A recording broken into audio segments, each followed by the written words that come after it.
السلام عليكم. مطلوب منك برنامج اليوزر هيدي لك رقم فيه 4 ديجيتس، يعني رقم فيه آلاف. يعني اقدر اقول 2000 مثلا 2153 او 6788. يعني رقم عندك هنا مكون من 4 خانات او 4 ديجيتس، ومطلوب من سيادتك انك تقلب الرقم ده وتجيب اوله في اخره واخره في اوله. تمام، دي الفكره بمنتهى البساطه. وده تطبيق مشهور اسمه ريفيرس نمبر. فبمنتهى البساطه هنعمل ايه؟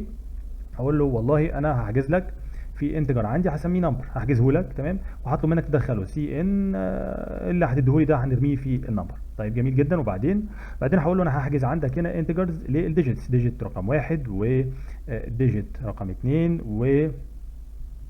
متاسف، ديجيت رقم واحد وديجيت رقم اتنين والديجيت رقم تلاتة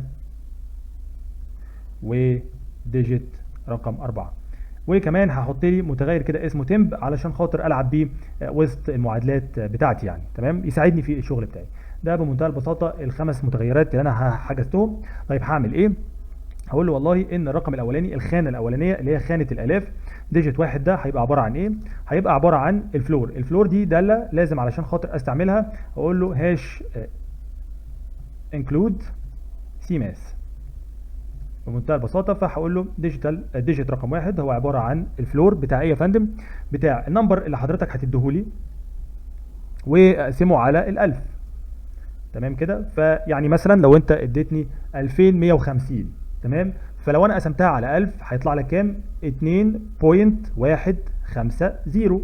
فلو انا جبت له الفلور فهياخد الاثنين بس وهيقربها لاقرب رقم صحيح تحت. تمام، فدي بمنتهى البساطه الفكره. فانا كده يبقى خدت منه الاثنين. تمام، طيب حلو قوي. وبعدين هقول له ان التمب عندي هنا اللي هي الخانه الفاضيه اللي انا بلعب فيها دي هي عباره عن ايه؟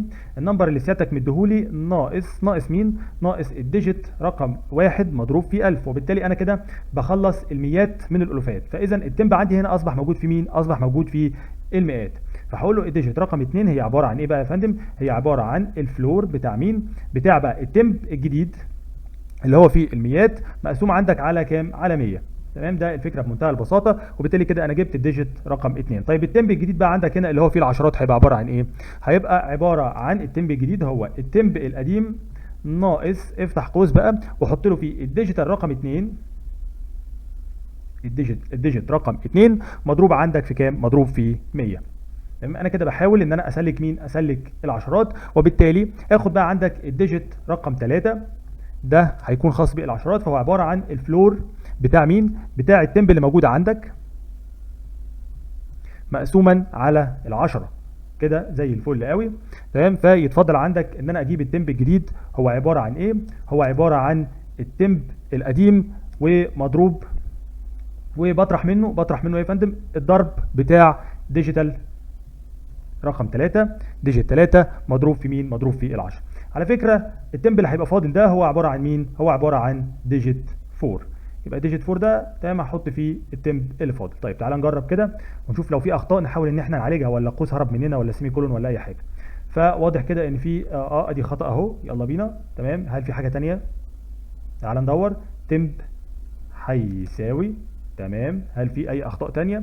الراجل والله يقتنع. فمثلا يلا بينا ندخله رقم من 4 ديجيتس. ادي مثلا هقول له 3 6 5 9، فالمفروض يتباعها كام؟ 9 5 6 3. تمام، طيب الكلام ده هيحصل امتى؟ لو انا قلت له بقى اطبع. انا ما قلتلوش هنا اطبع، فهقول له سي اوت اطبع بالترتيب بقى اللي احنا طلعناهم. حضرتك انت طلعت مين؟ ال 2000 دي. تمام، الديجيت الاولاني ده كان بتاع الالوفات، فاحنا هنطبع بالعكس. ديجيت 4، بعد كده ديجيت 3، بعد كده ديجيت 2، بعد كده ديجيت 1. ونشوف كده هل هيرضى الراجل يعني يعمل لنا الشغل ده ولا لا. فهقول له مثلا 3 6 9 8، فالمفروض يطبع 8، فالمفروض يطبع كام؟ 8 9 6 3. هل هيحصل كده؟ بالفعل 8 9 6 3. وده كان تطبيق ان انا ادي لك رقم وتطبعه لي بالعكس. في نهايه الفيديو ده اتمنى تكون استفدت، وان شاء الله اقابلك في برنامج جديد. استودعكم الله. السلام عليكم ورحمه الله وبركاته.